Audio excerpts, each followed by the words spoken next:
Hello friends, welcome back smart learning steps. Asha Sharma. So I hope आप सब अच्छे होंगे एंड आप सब ने बहुत अच्छे से दिवाली फेस्टिवल को एंजॉय भी किया होगा। मैंने भी किया था, तभी मैंने इस बीच में अपना कोई वीडियो अपलोड नहीं किया because I really don't want to spoil your festival, that's why. But now this time festival is over and we have to learn, we have to do. इसलिए आज मैं एक नया कंटेंट लेकर आई हूँ आप सबके लिए, जो कि हमारा है simple, compound and a complex sentence. क्या होते हैं सेंटेंस हमें पता है, जैसे कि इसकी मैंने वीडियो भी बनाया था, what is sentence, kind of sentence. But आज की इस वीडियो में मैं आपको बताने वाली हूँ कि जो सेंटेंस होते हैं, काइंड्स ऑफ सेंटेंस होते हैं, सिंपल, कंपाउंड एंड कॉम्प्लेक्स, क्या होते हैं, कैसे आप इनको आइडेंटिफाई करेंगे, कैसे आप कोई सेंटेंस बनाएंगे इन ऑर्डर में, वही मैं आपको आज इस वीडियो में बताने वाली हूँ। सो चलिए वीडियो को स्टार्ट करते हैं। सबसे पहले हम बात करते हैं सिंपल सेंटेंस। सिंपल सेंटेंस आप बहुत इजीली इस चीज़ को रिकॉग्नाइज कर सकते हैं कि सिंपल सेंटेंस क्या है। सिंपल सेंटेंस में हमेशा क्या होता है कि वो एक सब्जेक्ट होता है, एक वर्ब होती है, वर्ब हमारी एक फाइनाइट वर्ब होती है और वो हमेशा एक कंप्लीट सेंस को शो करता है। As you can see here, simple sentence has one subject and a one finite verb. ठीक है, हमेशा एक सब्जेक्ट के साथ एक उसकी वर्ब होती है और वो एक कंप्लीट सेंस भी देते हैं। It is a dependent clauses. ये एक इंडिपेंडेंट क्लॉजेज होता है। इंडिपेंडेंट मतलब फ्री, जब उसे किसी के सपोर्ट की ज़रूरत नहीं होती है, जब वो खुद में ही अपना एक सेंस कंप्लीट करता है, that's called a independent clauses. So और इसमें हमेशा क्या होता है, सिंपल सेंटेंस में आपको एक बात और बताना चाहूँगी कि इसमें हमेशा एक ही सब्जेक्ट होता है और एक ही वर्ब होती है और ये अपने सेंटेंस को खुद कंप्लीट करता है। इसे किसी दूसरे क्लॉज की ज़रूरत नहीं होती है, जैसे कि मैं आपको आगे की वीडियोस में बताऊंगी कि किस किस काइंड्स ऑफ सेंटेंस में हमें क्लॉजेस की ज़रूरत होती है। ये हमारा सिंपल सेंटेंस होता है। इसकी रिकग्नाइजेशन की अगर बात करें तो बहुत इजीली आप कर सकते हैं, और अगर हम इसके बनाने की बात करें तो वो भी बहुत सिंपल है। जैसे देखिए एग्जाम्पल है, I like to draw picture. यहाँ पे वो बता रहा है कि मुझे पिक्चर ड्रॉ करना अच्छा लगता है। It is a simple sentence. I यानी सब्जेक्ट है, लाइक हमारी वर्ब है और बाकी अपने सेंटेंस को कंप्लीट कर रहा है। इस सेंटेंस से हमें ये पता चल रहा है कि सब्जेक्ट क्या कहना चाह रहा है। यहाँ पे सब्जेक्ट बता रहा है कि मुझे पिक्चर ड्रॉ करना अच्छा लगता है। Please give me some food. ठीक है, they went to market, it is very hot today. तो यहाँ पे जो भी सेंटेंस हैं सिंपल सेंटेंस, जैसे कि आप देख सकते हैं ये सारे सेंटेंस कंप्लीट हैं। आपको ये पढ़कर समझ में आ रहा है कि वो सब्जेक्ट क्या कह रहा है या सब्जेक्ट के बारे में क्या एक्सप्लेन किया जा रहा है। तो जब सब्जेक्ट के थ्रू अपनी बात को क्लियरली प्रेजेंट कर सकते हैं बिना किसी अदर हेल्प के, बिना किसी अदर सब्जेक्ट के, तो वो हमारा सिंपल सेंटेंस होता है और इसको हम इंडिपेंडेंट क्लॉज भी कहते हैं। As you can see here, it is called a independent clauses. ठीक है, तो ये हमारा होता है सिंपल सेंटेंस। अब आता है compound sentence. It is the second part of the sentence which is compound. इसमें क्या होता है कि a compound sentence is one made up of two और a more main clauses which is called a independent clauses। इसमें क्या होता है कंपाउंड सेंटेंस में, इसमें हमेशा दो या दो से ज़्यादा सेंटेंस होते हैं। ठीक है, जिसे हम प्रिंसिपल भी कह सकते हैं, जिसे हम मेन, जैसे लिखा है कि जिसे हम मेन क्लॉजेस भी कह सकते हैं। और मेन क्लॉजेस बोल दीजिए, प्रिंसिपल बोल दीजिए, वो सब हमारे इंक्लूड होते हैं इंडिपेंडेंट क्लॉजेस। क्योंकि ये दो और दो से ज़्यादा सेंटेंस से बनाया जाता है, लेकिन उसको हमें एक में कंबाइन करना है। क्योंकि ये कंपाउंड सेंटेंस है तो हमें बनाना तो एक सेंटेंस है, बट वो एक सेंटेंस दो या दो से ज़्यादा सेंटेंस को ऐड करके बनाया जाता है, तो इसलिए वो हमारा कंपाउंड सेंटेंस होता है। लेकिन जितने भी सेंटेंस को हम ऐड करते हैं वो अपने आप में कंप्लीट होते हैं, इसलिए हम उसे मेन क्लॉजेज और इंडिपेंडेंट क्लॉजेज भी कहते हैं। फर्स्ट, जैसे मैं आपको भी सिंपल सेंटेंस में बताया था कि ये एक इंडिपेंडेंट क्लॉजेज होता है। कंपाउंड सेंटेंस में भी जितने भी हम सेंटेंस यूज़ करते हैं वो भी हमारे इंडिपेंडेंट होते हैं, बट यहाँ पे हमारे सेंटेंस दो या दो से ज़्यादा हो सकते हैं। जबकि सिंपल सेंटेंस में क्या होता है कि सेंटेंस हमारा हमेशा एक ही होता है।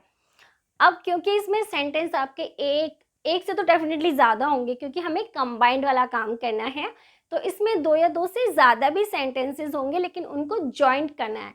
और जॉइंट करने का काम करता है क्या, कोऑर्डिनेटिंग कंजंक्शन। कंपाउंड सेंटेंस जब भी हम बनाते हैं तो इसमें हम कोऑर्डिनेटिंग कंजंक्शन का यूज़ करते हैं। कंजंक्शन आपको पता है क्या होते हैं, मैंने इसका वीडियो भी बनाया था, बट यहाँ पे मैंने कुछ लिमिटेड कंजंक्शन लिखे भी हैं। As you can see, but, for, and, और, nor, yet, so, they all are our conjunction. ठीक है, यहाँ पे हम कोऑर्डिनेटिंग कंजंक्शन का यूज़ करते हैं। लेकिन कंजंक्शन जितने भी सेंटेंस को आपस में जोड़ता है वो खुद अपने आप में कंप्लीट होते हैं, वो खुद अपना एक सेंस देते हैं, बिकॉज हमें तो कंबाइंड का काम करना है, क्योंकि ये क्या करता है, कोऑर्डिनेट करना, मतलब जोड़ना, सहयोग करना। तो इन सब कंजंक्शंस का यूज़ करते हैं जब भी आप कंपाउंड सेंटेंस बनाएंगे। देखिए, फर्स्ट है ही was waited for the train. ये एक हमें समझ में आ रहा है कि वो ट्रेन का वेट कर रहा था। But the train was late, लेकिन जो ट्रेन थी वो लेट थी। अगर हम यहाँ पे हमने बट लगाया है, so but is here conjunction. हमने बट लगा के दो सेंटेंस को एक बना दिया। He was waited for the train but the train was late. अगर हम बट को just imagine for little some time, अगर हम बट को यहाँ से हटा दें, he was waited for the train, एक सिंपल सेंटेंस बनता है। The train was late, simple sentence बनता है। देखिए, ये हमारे सिंपल सेंटेंस बन गए, बट यहाँ पे हमारे ये दो सेंटेंस बने हैं। और अगर हमें ये कंपाउंड सेंटेंस में कन्वर्ट करना होगा तो हम दोनों को जॉइंट करने के लिए एक कंजंक्शन वर्ड यूज करेंगे। वो हमने यहाँ पे बट किया है कि वह इंतजार कर रहा था लेकिन ट्रेन चली गई थी। तो देखिए, हमने दो सेंटेंस को जोड़ दिया, लेकिन दोनों ही सेंटेंस अपने आप में एक अपना सेंस भी शो कर रहे हैं। अगर हम बट को हटाकर दो सेंटेंस बनाते भी हैं तो भी ये शो कर रहे हैं कि ये अपने आप में कंप्लीट हैं। आप एक ये सेंटेंस भी लिख सकते हैं, आप ये भी लिख सकते हैं इन अ सिंपल फॉर्म, लेकिन हमें कंपाउंड में यूज़ करना है तो हम इसको एक में कन्वर्ट करेंगे। लेकिन ये फिर भी अपने आप में एक इंडिपेंडेंट क्लॉज है, इसे हम इंडिपेंडेंट क्लॉज भी कह सकते हैं और इसके साथ साथ इसको मेन क्लॉज भी कह सकते हैं। ये इसका ही अपना एक नाम है। As you can see, main clauses in a bracket है इंडिपेंडेंट क्लॉजेज। सेकेंड देखिए, she is going to movie. ठीक है, वह मूवी जा रही है। और she is going to mall, वह मॉल जा रही है। यहाँ पे हमने दो सेंटेंस हैं लेकिन उसको हमने जोड़ दिया है, इसको हमने कंजक्ट कर दिया है। किससे? और वर्ड लगा के, एक कंजक्शंस को लगा के हमने दो सेंटेंस को कंबाइंड कर दिया इन अ वन सेंटेंस। और अगर हम यहाँ पे कंजक्शन को जस्ट 1 सेकेंड अगर हम नहीं लगाते हैं, ठीक है, इसको हम रिमूव कर देते हैं, तो देखिए क्या आता है, she is going to movie, she is going to mall.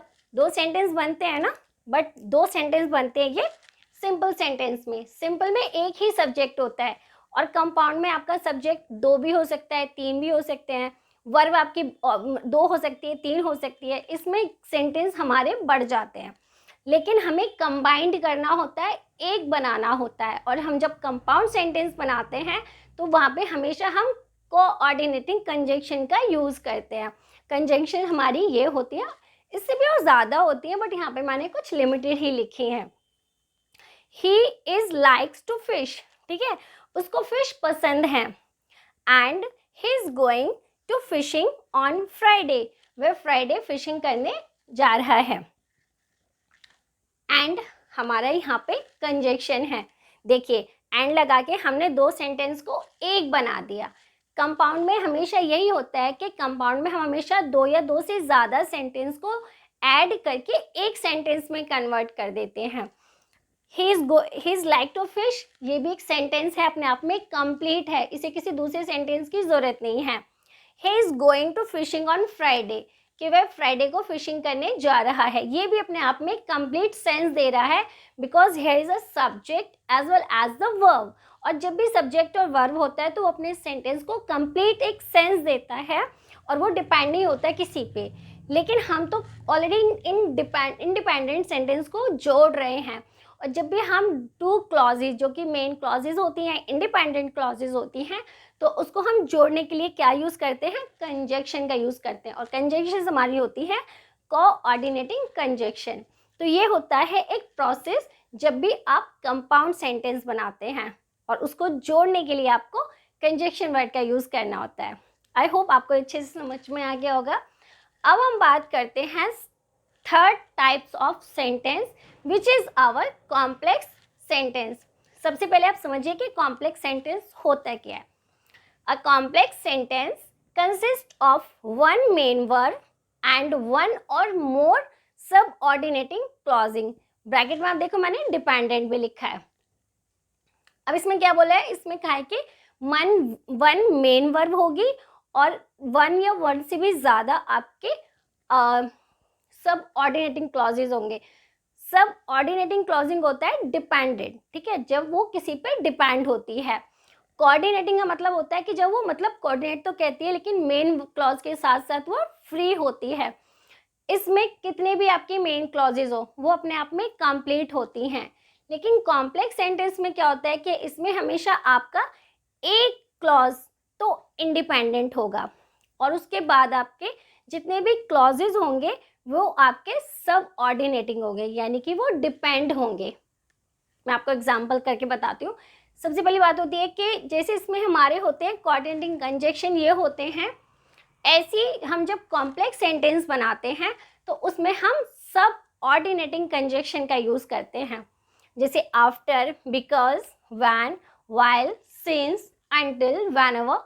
बहुत से हमारे सब ऑर्डिनेटिंग कंजक्शन होते हैं, बट ज़्यादा हम वीडियो को लंबा ना करते हुए मैंने कुछ लिमिटेड सब ऑर्डिनेटिंग कंजक्शन का यहाँ पे यूज़ किया है।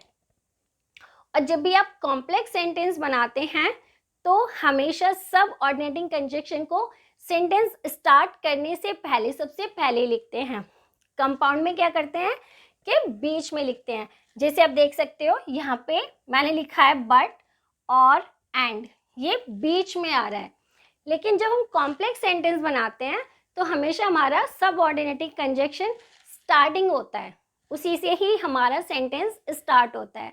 और इसमें क्या होता है कि एक सेंटेंस आपका इंडिपेंडेंट होता है और इंडिपेंडेंट हमेशा फर्स्ट पार्ट होता है और उसके बाद की जो बात होती है वो हमारी डिपेंड होती है। दैट मीन्स जो सेकंड हमारी सेंटेंस होती है वो फर्स्ट सेंटेंस से क्रिएट की गई होती है। एग्जाम्पल देखिए, because my coffee was too cold, comma, I hated it in microwave. इसमें क्या है, बिकॉज। मैंने बोला था कि जब भी हम कॉम्प्लेक्स सेंटेंस बनाते हैं तो सबसे पहले हम सब ऑर्डिनेटिंग कंजक्शन का यूज करते हैं और वो हमेशा स्टार्टिंग में आती है। तो बिकॉज हमारी सब ऑर्डिनेटिंग कंजक्शन होती है। Because my coffee was too cold, क्योंकि मेरी कॉफ़ी बहुत ठंडी थी इसलिए मैंने उसको माइक्रोवेव में गर्म करने के लिए रखा था। तो ये क्या, देखो, क्यों कॉफ़ी ठंडी थी तभी तो उसने उसको गर्म किया। तो ये जो हमारी बात है ये हमारी है मेन क्लॉज, यानी कि इंडिपेंडेंट। कॉफ़ी ठंडी थी, वो डिपेंड नहीं है, इसी से ही ये क्रिएट हुआ है। कॉफ़ी हमारी ठंडी थी इसलिए हमने उसको गर्म करने के लिए रखा। तो ये चीज़ तो हमारी हो जाती है इंडिपेंडेंट, ठीक है। और ये हमारा हो जाता है डिपेंडेंट। ये डिपेंड किस पे, इस पे। कॉफ़ी ठंडी है तभी तो हम गर्म कर रहे हैं, कॉफ़ी हमारी ठंडी नहीं होती तो हमें ज़रूरत ही नहीं होती गर्म करने की। तो इसमें वही चीज़ मैं आपको बता रही हूँ कि हमेशा जो डिपेंडेंट क्लॉज होता है वो इंडिपेंडेंट क्लॉज पे डिपेंड करता है, यानी कि सेकेंड बात आपकी तभी बनेगी जब वो फर्स्ट वाले पे कंप्लीटली डिपेंड होगी। कंपाउंड में ऐसा नहीं होता। कंपाउंड में कितने भी आपके क्लॉज हों वो इंडिपेंडेंट होते हैं, लेकिन ये चीज़ हमारी डिपेंड है इस वाली बात पे, ठीक है। यहाँ देखिए सेकेंड, ऑल्दो हमारा क्या है, सब ऑर्डिनेटिंग कंजक्शन। और जब भी आप कॉम्प्लेक्स सेंटेंस बनाएंगे तो कंजक्शन हमेशा पहले लिखेंगे, स्टार्ट करेंगे, कंपाउंड में बीच में करेंगे। और सिंपल में तो कुछ होता ही नहीं है, वो तो सिंपल एक सेंटेंस होता है, सिर्फ एक सब्जेक्ट, एक वर्ब और एक complete sense. Although he was wealthy, यदि भी वह बहुत अमीर था। ही वॉज स्टिल अनहैप्पी, फिर भी वह खुश नहीं था। तो देखिए ऑल्दो से हमने स्टार्ट किया, ऑल्दो हमारा क्या है, सब ऑर्डिनेटिंग कंजक्शन, ठीक है।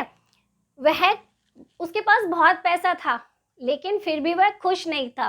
तो ये चीज़ क्या है, हमारी इंडिपेंडेंट है, उसके पास पैसा था, ठीक है, ये किसी पे डिपेंड नहीं हो रहा है। लेकिन जो सेकंड हमारी लाइन है, ही वॉज स्टिल अनहैप्पी, ये डिपेंड है इसके ऊपर। अगर ये चीज़ को हम कहें कि ये अपने आप में एक सेंस दे रही है, तो ये सेंस नहीं दे रही है। सेंटेंस तो है बट ये कंप्लीट सेंस नहीं दे रहा खुद को। जैसे ये सेंस दे रहा है, ही वॉज वेल्दी, ये कंप्लीट सेंस दे रहा है, कंप्लीट सेंटेंस है, इंडिपेंडेंट क्लॉज है, मेन क्लॉज है। लेकिन ही वॉज स्टिल अनहैप्पी, ये ना तो कंप्लीट है, सेंटेंस तो है बट कंप्लीट नहीं है। ये किस पे डिपेंड है? इस पे डिपेंड है, ये इससे क्रिएट किया गया है। तो कॉम्प्लेक्स में यही होता है कि कॉम्प्लेक्स में जो एक हमेशा आपका मेन क्लॉज होगा और उसके बाद जो भी आपकी स्टेटमेंट होती है वो डिपेंड होती है इंडिपेंडेंट, यानी कि आपकी फर्स्ट स्टेटमेंट पे वो डिपेंड करती है, क्योंकि वो उसी से ही क्रिएट हुई होती है, उसी से ही रिलेटेड होती है। नेक्स्ट देखिए, whenever price goes up. Start हो गया ना, मैंने आपसे बोला था कि जब भी हम कॉम्प्लेक्स सेंटेंस बनाएंगे तो हमेशा सब ऑर्डिनेटिंग कंजक्शन से अपना सेंटेंस स्टार्ट करेंगे। Whenever, जब भी, प्राइस गोज अप, जब भी रेट बढ़ता है, प्राइस मतलब जब भी बढ़ते हैं, कस्टमर्स बाय लेस प्रोडक्ट, जो कस्टमर होते हैं वो बहुत कम प्रोडक्ट बाय परचेज करते हैं। तो ये देखिए, ये चीज़ें अपने आप में कंप्लीट है, प्राइस बढ़ना घटना अपने आप में कंप्लीट है, वो किसी से पूछ के नहीं करता, वो किसी से डिपेंड होके नहीं करता है, ठीक है। कस्टमर्स बाय लेस प्रोडक्ट, जब भी आपने भी देखा होगा कि जब भी कोई महंगाई चीज़ होती है तो हम बहुत सोच समझ के लेते हैं, नहीं जैसे इस दिनों कुछ हुआ है लॉकडाउन में भी, कि लॉकडाउन की वजह से कुछ लोग ना उतना अच्छे से एंजॉय नहीं कर पाए हैं, सबकी सिचुएशन में बहुत चेंजेस आए हैं एज वी ऑल नोज। तो यहाँ पे क्या है कि जब भी हम सिचुएशन के हिसाब से डील करते हैं, ठीक है, तो यहाँ पे भी वो वही बता रहा है कि कह रहा है कि जब प्राइस बढ़ते हैं तो हम कम चीज़ें परचेज करते हैं। तो यहाँ पे जो ये सेकंड वाली लाइन है वो हमारी किस पे डिपेंड है? इस पे डिपेंड है, लेकिन ये अपने आप में कंप्लीटली फ्री है, इसे किसी के सपोर्ट की, इसे किसी के डिपेंड की ज़रूरत नहीं है। तो ये अपने आप क्रिएट हुआ है, ये हमारा मेन क्लॉज है। मेन क्लॉज को हम इंडिपेंडेंट क्लॉज के नाम से भी बोल सकते हैं, ठीक है। और सबऑर्डिनेट कंजक्शन होता है कि जब वो आपके डिपेंड होती है, ठीक है। तो ये सेकेंड जो लाइन होती है वो हमेशा आपकी होगी डिपेंडेंट क्लॉज, और जो फर्स्ट लाइन होगी वो आपकी होती है इंडिपेंडेंट क्लॉज। और हमेशा कॉमा के बाद जब जो नेक्स्ट लाइन लिखते हैं वो हमेशा डिपेंड होती है किस पे? आपके फर्स्ट स्टेटमेंट पे। और सब ऑर्डिनेटिंग कंजक्शन के बाद हम जब फर्स्ट स्टेटमेंट लिखते हैं उसके बाद की जो लाइन होगी वो हमेशा आपकी डिपेंड होगी आपकी फर्स्ट स्टेटमेंट पे। सो ये डिफरेंसेस होता है कॉम्प्लेक्स सेंटेंस का।